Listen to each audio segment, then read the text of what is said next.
2 personnes seulement sont connues comme étant porteuses de cette mutation génétique rare dans le monde. L'Écossaise se brûle souvent le bras lorsqu'elle cuisine. Pourtant, elle ne le réalise que lorsque l'odeur de chair brûlée arrive à ses narines.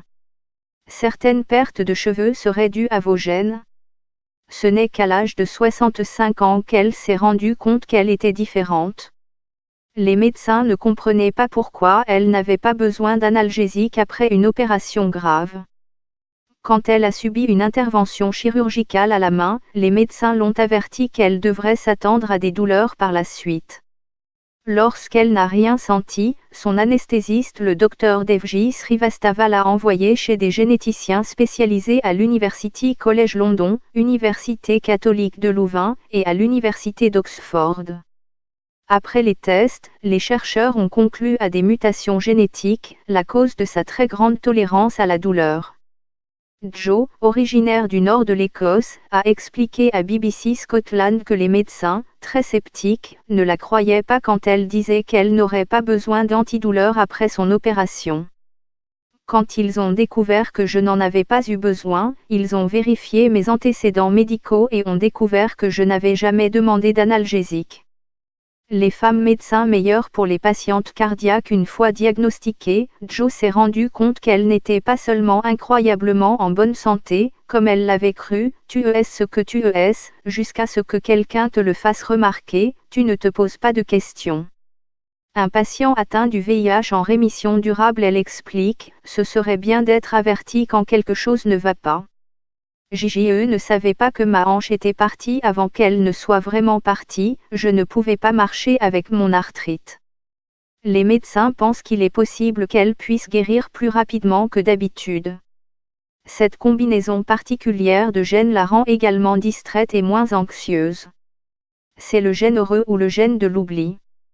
Toute ma vie, j'ai embêté les gens en étant heureuse et distraite, j'ai une excuse maintenant, dit-elle avec humour.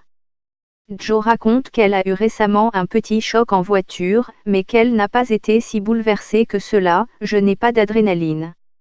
Il devrait avoir cet avertissement, ça fait partie de l'être humain, mais je n'y peux rien.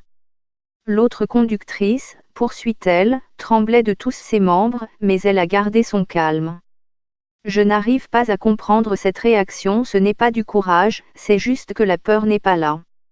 Aujourd'hui encore, un patient sur 2 après une intervention chirurgicale éprouve une douleur modérée à forte, malgré tous les progrès réalisés dans le domaine des analgésiques.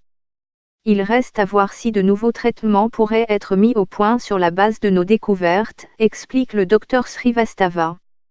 En Occident, le luxe de ne pas se faire vacciner, les résultats indiquent la découverte d'un nouvel analgésique qui pourrait potentiellement offrir un soulagement de la douleur post-chirurgicale et accélérer la cicatrisation des plaies.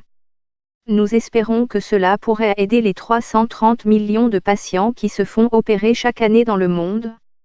Le cas de Joe a fait l'objet d'un article publié dans le British Journal of Anesthesia, écrit par le Dr Srivastava et le Dr James Cox, de l'Université catholique de Louvain.